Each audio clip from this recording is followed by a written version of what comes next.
Yeah, close through your cell phone. Just close it.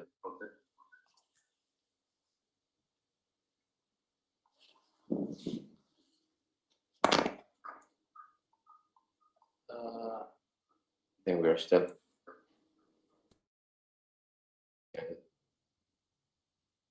Yeah, either mute your cell phone or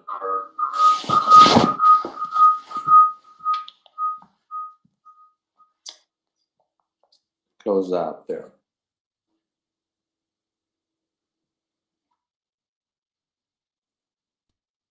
It's Okay. gone. There you go. Awesome, perfect. The broadcast is now starting. All attendees are in listen-only mode. Okay, hello everyone. Good evening from my side. Basically, this is Arif from Pakistan. I know that not a familiar face to show, but I think I'm a last-minute replacement for Wayne because he was COVID positive. Yeah, like he got the reports yesterday, so he won't be able to join us. But I will be hosting this webinar, and we have our speaker Brian Johnson with us. He is the executive director of Sheldon LLC, and a very much experienced person in the energy industry. So I think we will be start the interview right now. And if you can hear us fine, just put a 1 in the chat box and send us your location. So here we go. Hi, Brian, how are you? Very well. How are you doing today? You're in Pakistan, you say, right now? Yep, I am from Pakistan, exactly. Yeah. So we have a global team, virtual global team. Wayne has someone from Pakistan, someone from Ohio, someone from Bangladesh, someone from Australia. So I have been working with Wayne for last 5 years as a virtual assistant plus different things as executive too. So I have a day job here in advertising, but in the nights I work with Wayne on the virtual marketing part. So that kind of helped us build this platform, which we started back in 2017 with EAT, and now it has we have like more than 30,000 members right now. So great to have that. So tell us something about yourself, where you're from right now, where you staying? Sure. No, I reside in Denver, so not too far from Wayne, actually, just probably 70, 80 miles as a crow flies. But I haven't always been here in Denver, although I did do my my undergraduate and postgraduate schooling here in Colorado, both at Western Colorado University and Colorado School of Mines. And I come back to Colorado about 10 years back, but I guess just kind of give you a little bit of a background, so that'll help understand perhaps some of my comments and views going forward towards energy, because I straddle both sides of energy, the clean energy side as well as traditional energy, and try to see pathways for commercial development for sometimes both of them to happen symbiotically. So a little bit different. You know, it seems like you're either all in clean energy or all in for traditional energy. And I've got feet in both camps there. But just give you a little bit of my background. I started out in the oil and gas industry back in the 80s as a petroleum geologist. Spent a lot of time out in the field. Was on probably 100 different drilling projects over that 6-7 year time period, and saw a lot. So was able to become a jack engineer. Basically, spending as much time in the field as you do, you pick up a lot, understand a lot about aspects of engineering, petroleum engineering, mechanical engineering, electrical engineering. You pretty much see it all out there because they're self-contained cities, basically. They've got their own power plants, they've got all their own motors and pumps and everything that run off the power plant. So it's self-contained, water too. The only thing that isn't self-contained is food.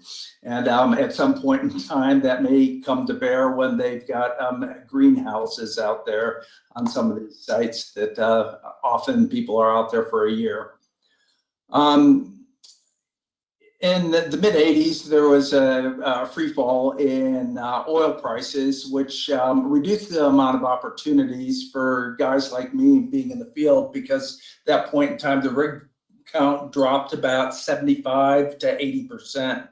And there just wasn't activity. So perfect time to go back to graduate school, which I did at Colorado School of Mines, and got a more of a commercial degree in mineral economics and finance, which opened the door for a lot of opportunities. And I guess one of the things I wanted to figure out with that type of a program is, how can oil prices fall like that and ruin my job opportunities on where I was going to go? I mean, I really wanted to answer that sort of question, and certainly understanding the economics and the way projects are financed certainly helped me do that. And spent a couple of years there, and then got a opportunity to go to New York and work with the New York Mercantile Exchange in developing all of their energy futures projects in gas and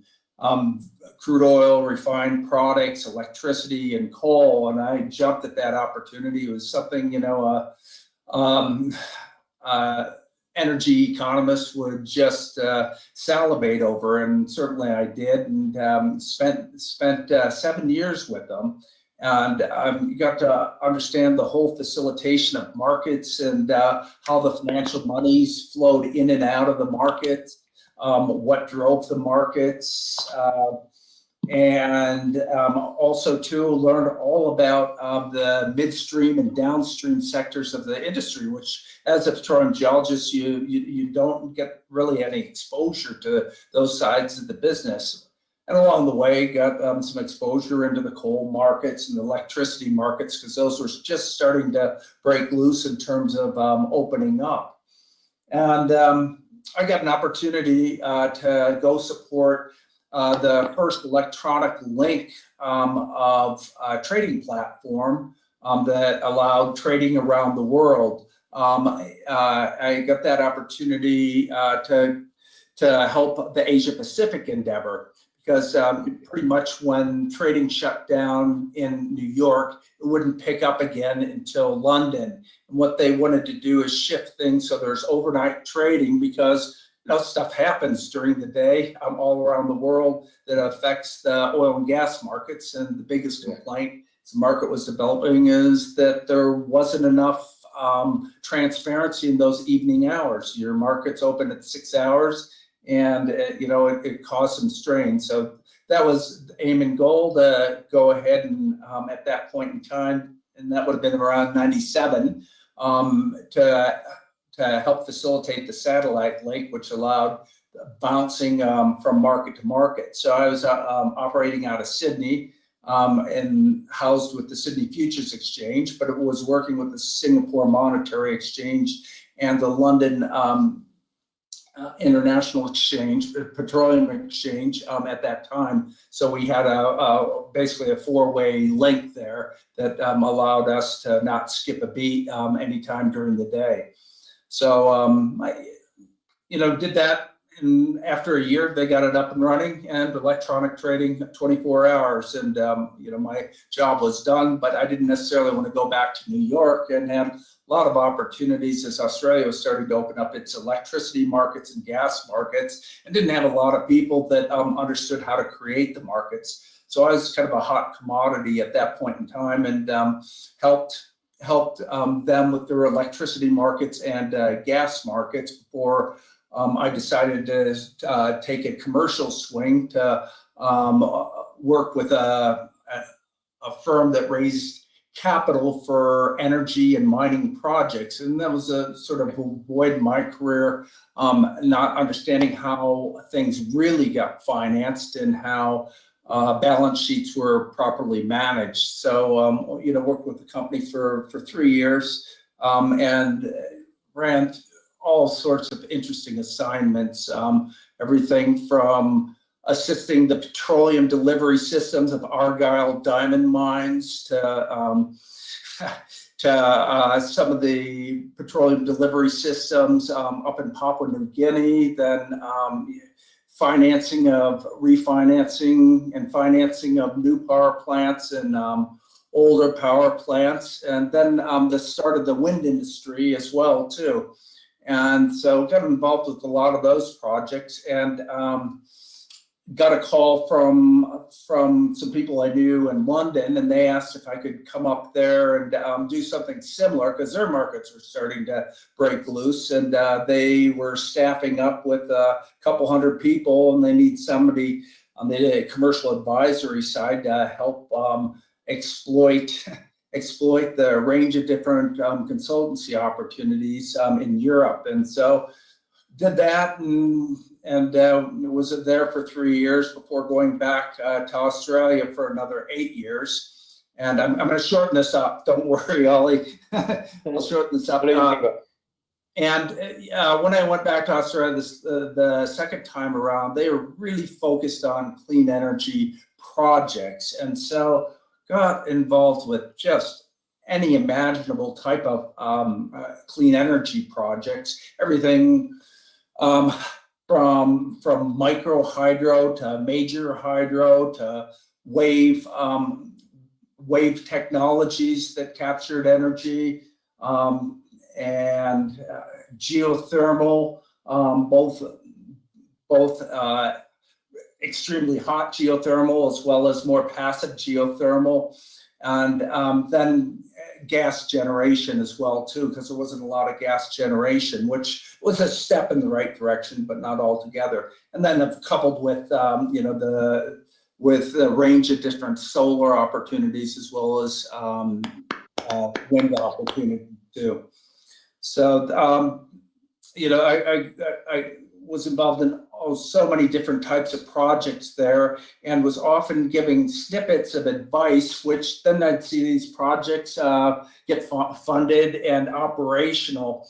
And after watching that occur for like 4 or 5 years, I thought, you might be okay at that. If you initiated a development company of your own, there's not much I didn't feel I hadn't seen. Now is the time. Now is the time, basically. After seeing everything, I think being on every continent of the world, you thought like just start with your own thing, right? Precisely. In 2010, opened the doors of Sheldon Energy with a focus in and around clean energy. And clean energy means, coal can be clean energy, believe it or not. And natural gas can be clean energy. So it wasn't just renewable energy, but it was a bit of clean energy focus, which been doing that and have looked at probably in earnest 10 or 15 projects since I've been here, and I've got a couple across the line, some CNG, compressed natural gas stations, got a couple of those up and running here in Colorado, and have 2 or 3 other projects in various stages right now. And one of the ones most advanced is a biogas project, which is biogas being created out of animal wastes here in Colorado. And that was a little bit of what I wanted to focus in on as just the kind of project, and winding back 20 years on what that project might look like, and fast forwarding to today and showing kind of some of the technology advances and why, what precipitated some of these technology advances. So that was where I kind of wanted to lead to after this long intro. And perfect. I think it was perfect. With me. It was perfect. It was lovely hearing you. So yeah, gosh, man, after like listening to you, so much experience, so much time spent in this thing. So I think my next question will be the same kind of lines. What has fundamentally changed about your work from when you started until now? It's a little thing called a computer. And really, I'm serious with that. And you take a look at how we're communicating right now. If I wound this back 30 years, how would you have been able to do this? You wouldn't. It was just near impossible unless you, were broadcast live over some sort of TV camera. So it's really been the computer. And I started in the days where back, in the late 70s, where we were punching key cards to build out programs that would do very, very simple calculations. It was really simple. And, every 2 or 3 years, things had advanced. And when I started my graduate program in the 80s, I was one of the first guys to have a personal computer with a printer. And it had, some basic programs, a Word program, and an Excel program. No PowerPoint at that point in time. And, I was able to do a lot of number crunching and analysis with that, which often was a little bit more efficient than the mainframe that they had at the school, because you could manipulate things a lot quicker by entering numbers into a basic spreadsheet or building out that spreadsheet to a little bit of basic program to get it to do what you wanted. So I found they had a little bit more flexible than the mainframe, although with large data, you had to use a mainframe. Now that's an interesting thing, how many people, have accounts on mainframes today. Yeah, exactly. No, things changed a lot. So next question again, same line. Looking back 20 years, where you have seen the big efficiency gains that have been a result of technological advancements. Yeah, we already spoke, computers. I think everybody can appreciate how the hardware and software has changed. So maybe I won't focus on that so much. How has it played a big role in reducing the capital expenditures and the operational in the projects? Yeah, So, on the capital expenditures, nowadays it's really, I shouldn't say easy, but you develop these big pro formas that are interlinking pro formas or regularly updated with real-time data, and bids come in really quickly as well too. And so right now, dynamic pro forma, you can really price your project out within, plus or minus 5%. I mean, does it stay at plus or 5% is another thing, but really you can price these things out initially a lot quicker than you used to be able to. And so that's, and that gives the financial industry confidence to fund these type of projects. They look in risk balance, and that's another thing that computers allow you to do is enter risks in there too, and see what happens quickly if a couple of things go wrong. And I'm just indicating on the CapEx side, that's really, really important initially up front. And then as you turn from CapEx, the project's funded, it's built, and you get into operations, the operational efficiency is just incredible now on projects with all manner of apps that help run a lot of equipment remotely, along with SCADA systems that allow you to communicate directly with the plant and turn valves on, turn valves off remotely.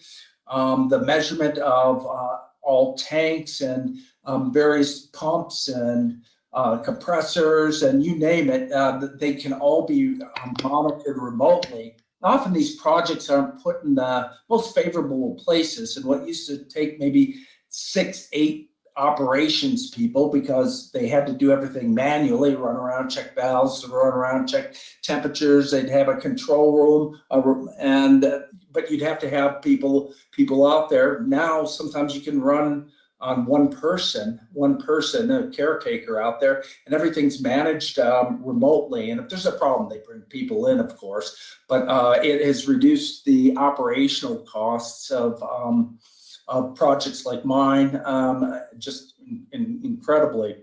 And the same thing goes with the maintenance part of it. Maintenance schedules are often just managed real time, and people are, the programs call people out when they need to come on out. So the efficiency of the maintenance program has grown, which means you're maintaining your stuff better. You're not waiting till it breaks.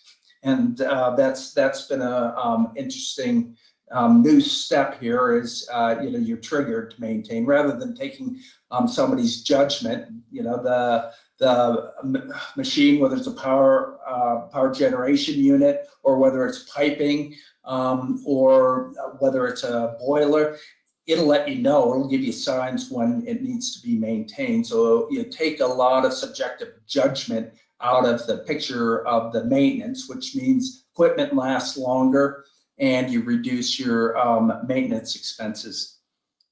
Awesome. So I will say that, are there any other drivers causing advancement of the technology outside of capital and operational efficiency gains?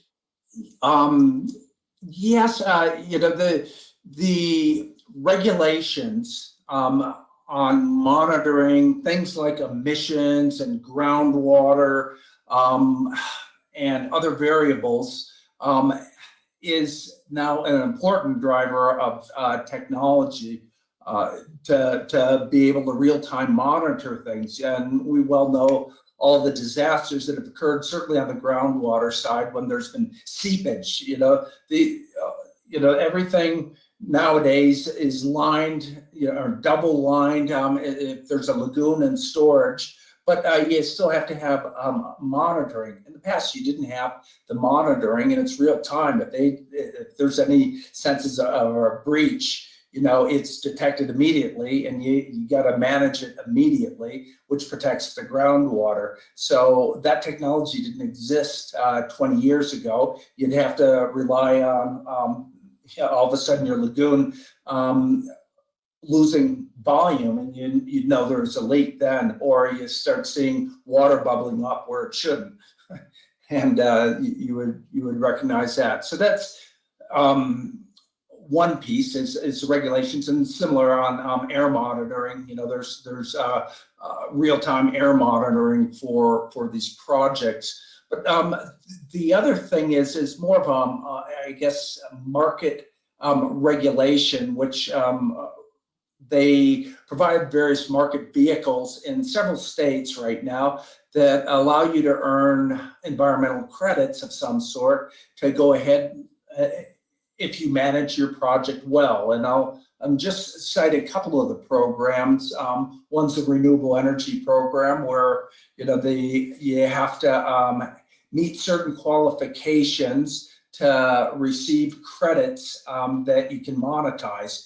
And the project we're working on for the Renewable Energy Program is for the gas. It has to be, for our project, you have to use animal wastes and show that you've used animal wastes. And then it has to go into compressed natural gas vehicles. So there has to be this pathway. And if you complete that pathway, you get those credits. Now, the other more interesting piece of regulation is out in California right now, and a couple other states are starting to adopt it. And it focuses in and around carbon intensities of the generation of that energy. And so we spend a lot of time and focus on what are the technologies we're deploying, and if we do deploy that technology, will we get a better read on our carbon intensity number? And just give you an example, picking numbers on out, the carbon intensity sort of ranges from a number of 100 down to -500. You want to be at that -500 because you get the most money, and that'll help your project pay itself off in a hurry. So you take a look at all of the technologies available. First, you find the feedstock that'll get you hopefully close to the -500. But then you look at things. Well, what could I do? Well, let's eliminate running diesel anywhere on the plant. Well, let's be super efficient in the way we manage the energies in our big digesters. Digesters are large tanks where you throw the animal wastes into. They've got a cover over the top, which when gas is created, it moves up to the top of the tank, and then you take it off there. But to have a more efficient way to retain heat, you get a better carbon intensity score. using like a combined heat and power unit where you use the waste heat off the power plant, you get a better carbon intensity score. And another one that's come into play too, another program by the government has been sequestration of carbon dioxide. And you get about $50 a ton right now if you go ahead and put this stuff into the ground. Well, coming from an oil and gas background, I looked at it and said, well, let's figure this out. There's gas wells nearby. Well, we'll quit producing gas and we'll just run, we'll re-inject CO2 down there for capture. And you get $50 a ton, as I say, and that means for our project, another $1,000 or $2,000 a day, which helps accelerate the pay down of your CapEx, which is really important to investors. How quickly can you pay down the money we gave you?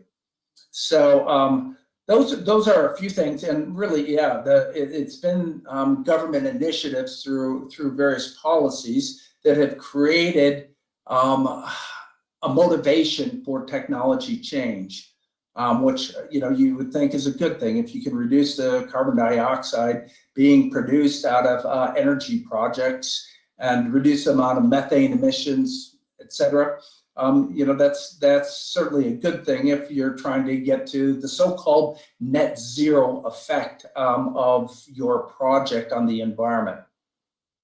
Awesome. So yeah, obviously there are market-based incentives given by the government there to the environmental objectives. So where do you see the the tech playing a role going forward, Love? Because you have everything there, and do you think that it will make the operating assets obsolete? Okay, that's two questions. First, where do I see things going forward? And the obsolescence is another interesting piece. Is that we're always looking at that. The tech playing a role going forward. I'll state some of the obvious things.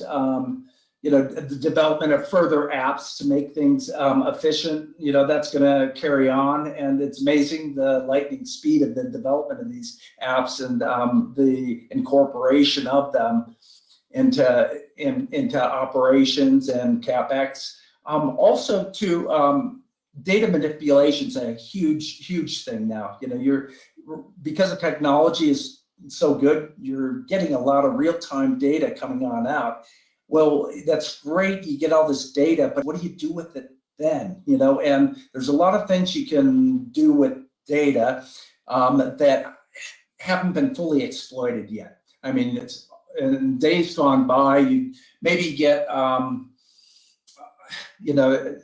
basic data coming on through your high and low temperature of the day. That's one example. The high low of how your machines are operating, and the high low of gas produced in a given period.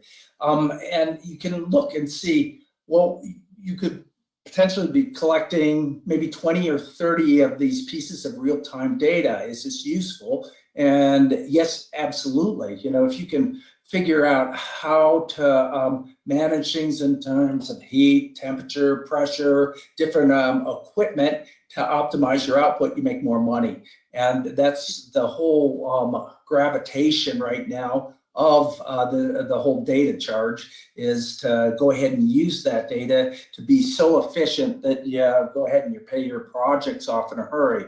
And it's an interesting time on that front, and it goes all the way to what are some of the mechanisms to capture some of that data. And an example would be the smart meters that are at various industrial sites, and they've a lot of residential sites have smart meters in terms of their electricity usage. So the power company knows how much power they're using in a given minute, not in a given day.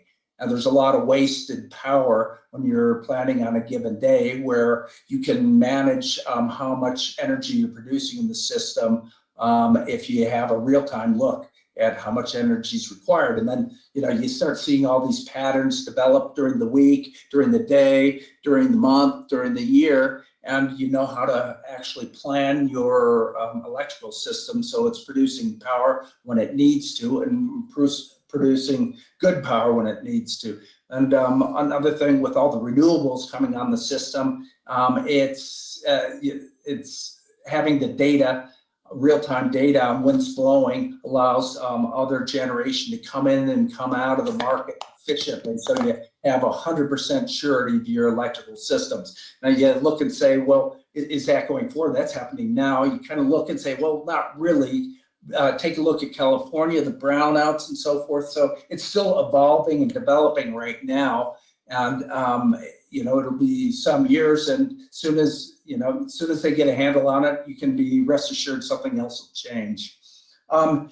Now, going to the obsolescence, now that's an interesting piece because we're working on this project right now and know that we've got a plan for technology advances. In old days, you go ahead, put a couple of concrete tanks up, plumb all your tubing and wiring and your pads as if this thing was going to be set forever, and your welding pieces, it's all bespoke. It used to be all bespoke. So if indeed there's a technology change, you're taking that whole plant down, you're reconfiguring, you're repiping and so forth.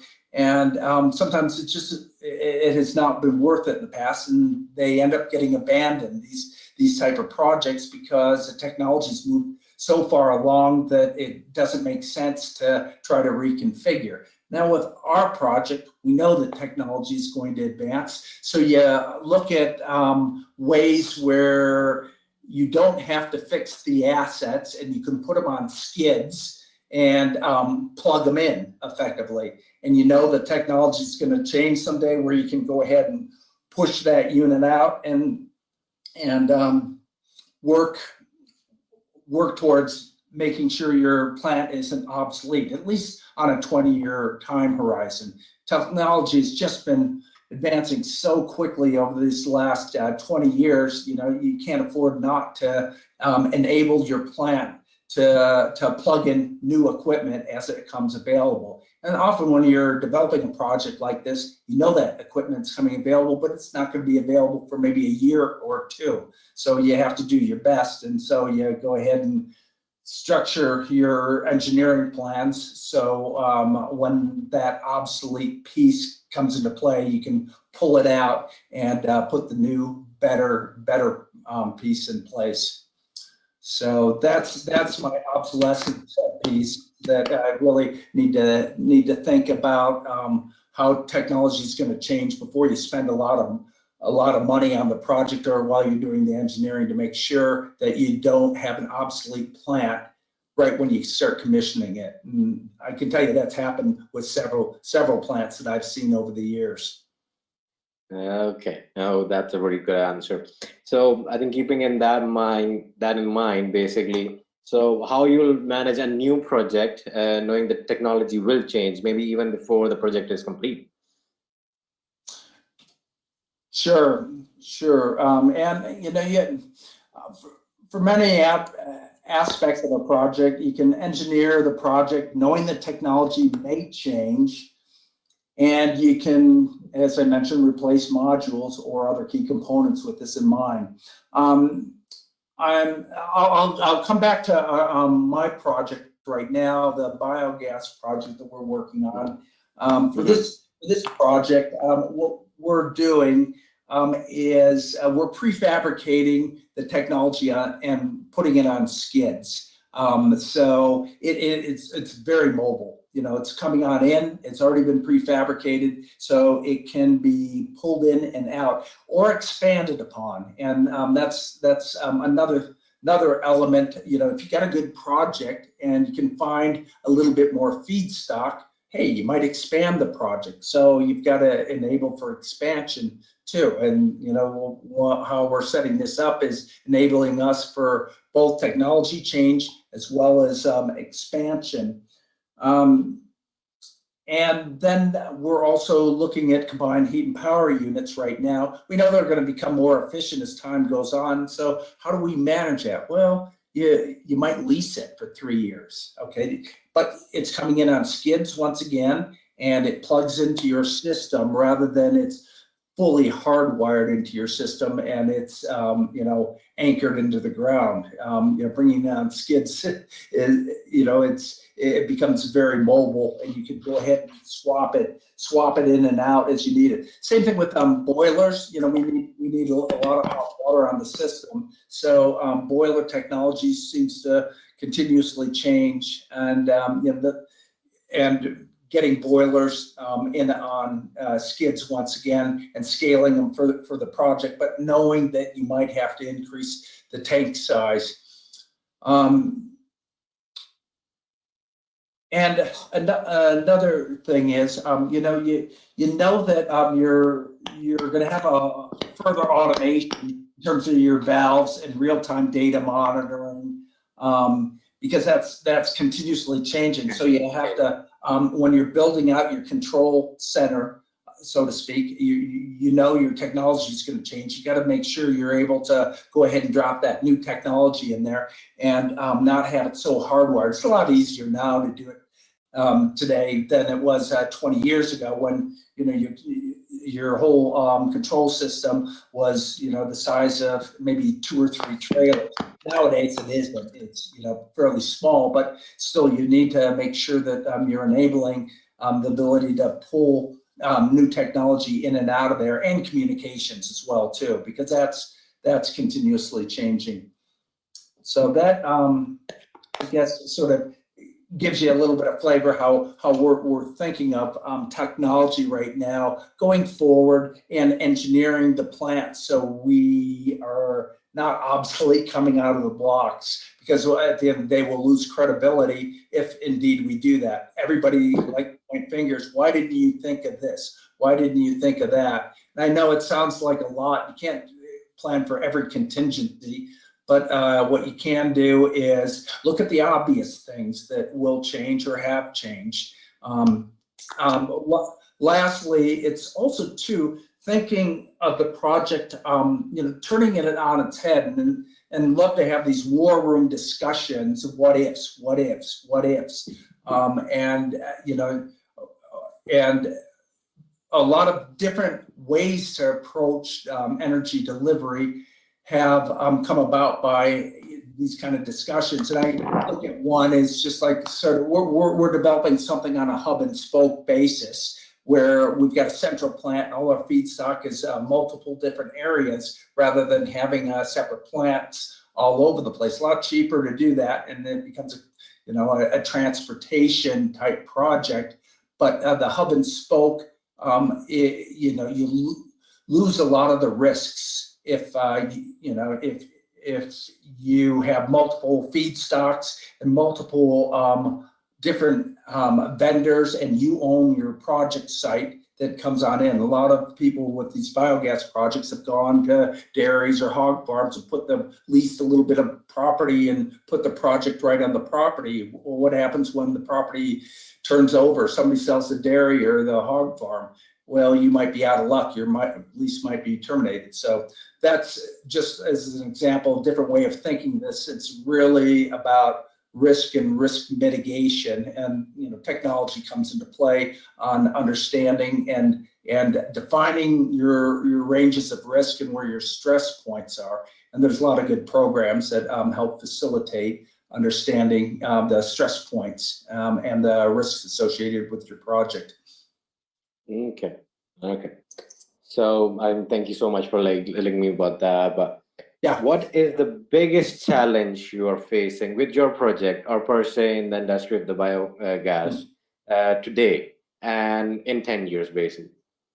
Sure. There are biggest challenges. There's the biggest challenge is getting projects funded.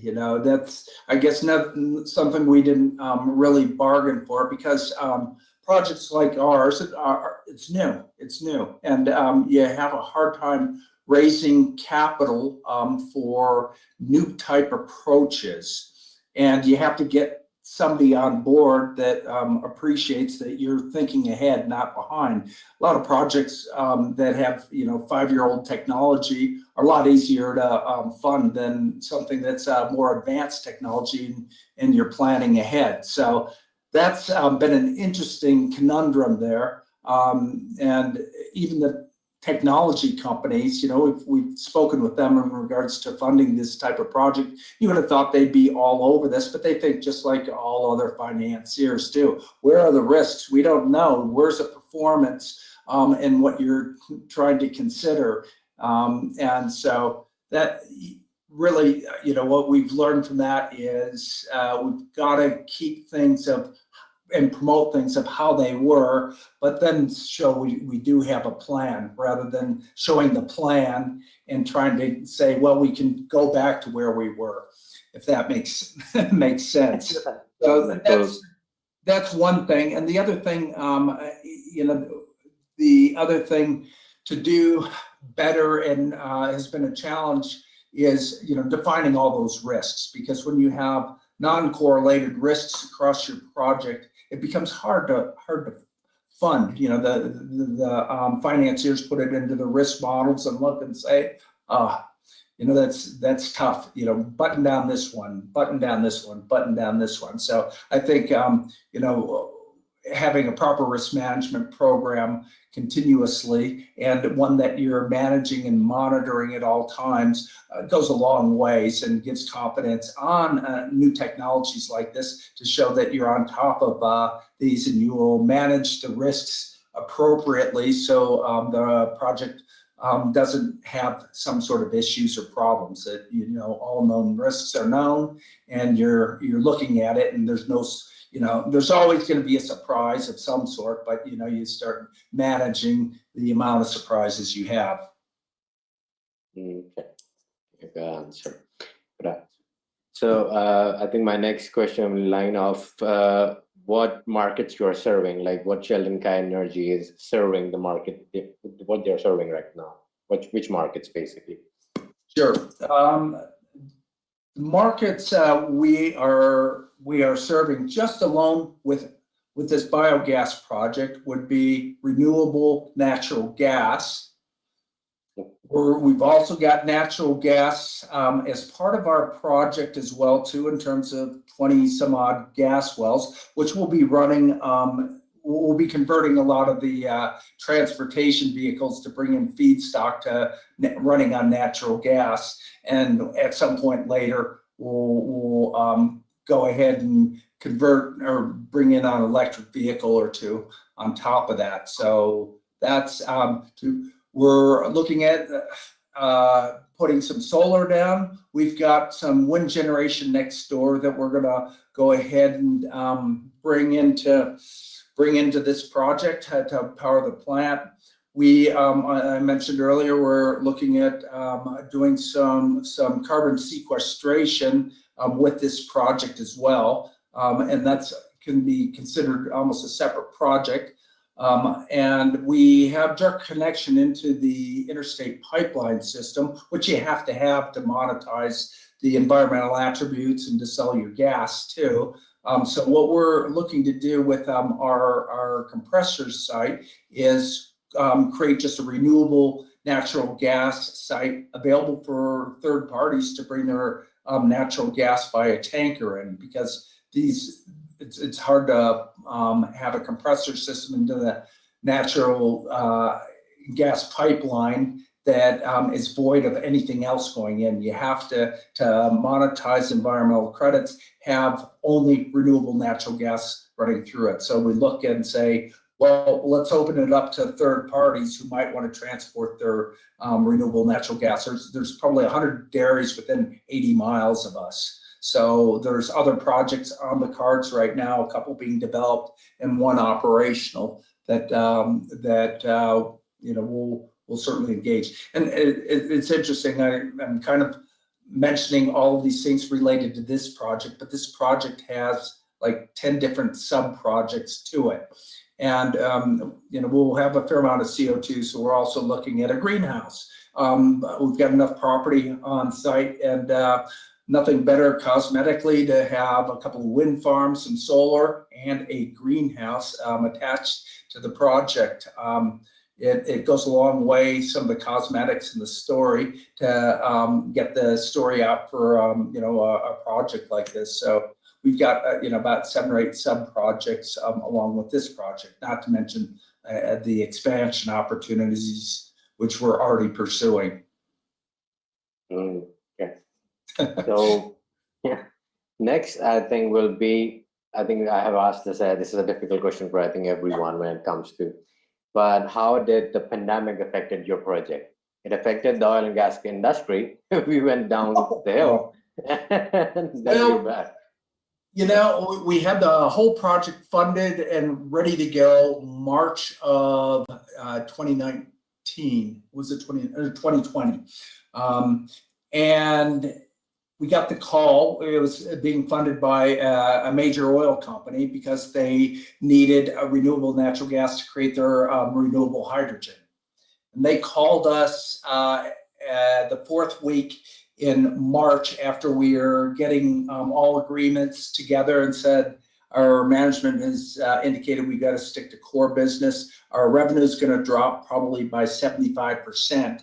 And they just said we can't do these projects at the moment. So we had our funding ripped out from underneath us, just as we had everything in place. So it's been delaying the project, and it's upset a lot of people out in the field. They thought this project would be operational better than a year ago, and dairy farmers, they have to manage this manure every day, and they had already planned that they weren't going to have to manage it because our plant would be up and running. So a lot of it has been relationship management, which I can tell you has been a struggle all along, is managing that through this time, because the dairy farmers, COVID hit, but they're still producing milk. The cows are still doing their stuff, and they didn't see the impact behind the scenes of a project like ours.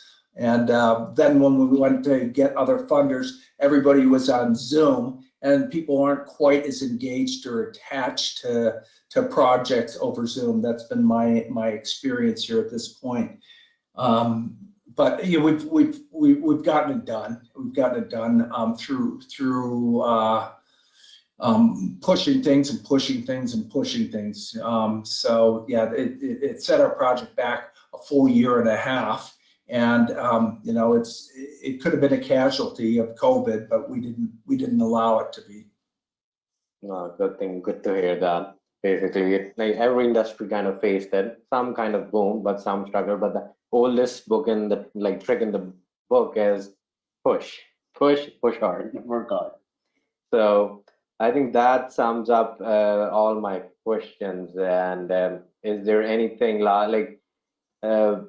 what we as each community can do to help you with your project or help you in any other way? So what can we do to basically help you? I've given quite a bit of background on how the project works. I'm always interested in hearing people's views on, well, did you think of it this way? And it doesn't matter how different the question or how insignificant somebody may think the question is. It may not be insignificant. And I always really appreciate it. And that's why I've sort of shown the breadth of this project, because it transcends a lot of different aspects of energy. And a number of things come up. I love thinking out of the box, and happy to always chat with people, or if some thoughts come forward. Please contact me. And I believe you can contact me through the website or email. And I don't know, Molly, if you produce an email for people for each of the speakers. Yeah, there we go. So yeah, I think awesome. Sharing the screen, yeah.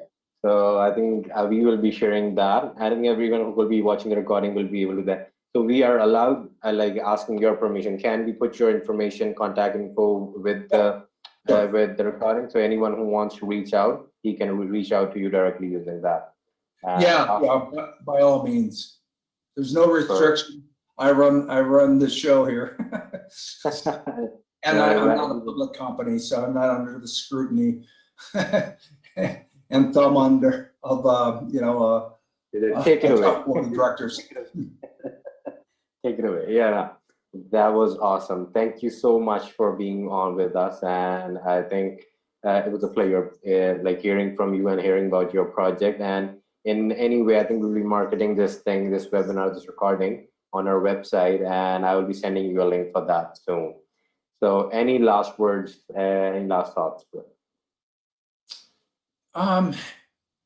It's just, I guess, an exciting new world right now. I'm glad that I'm still in my career to be able to be involved at the front end of all of these changes. And really, it's a confluence of technology and environment. And it's just created all of these interesting opportunities that I would have never thought of a long time ago. So just say that I'm pretty optimistic about all of the opportunities, but and everybody can be a little bit of a game changer now with those. There's just all manner of different aspects of these businesses to get involved with. So I'm glad to be on a bit of the front end and the wave of the transformation of the energy industry, and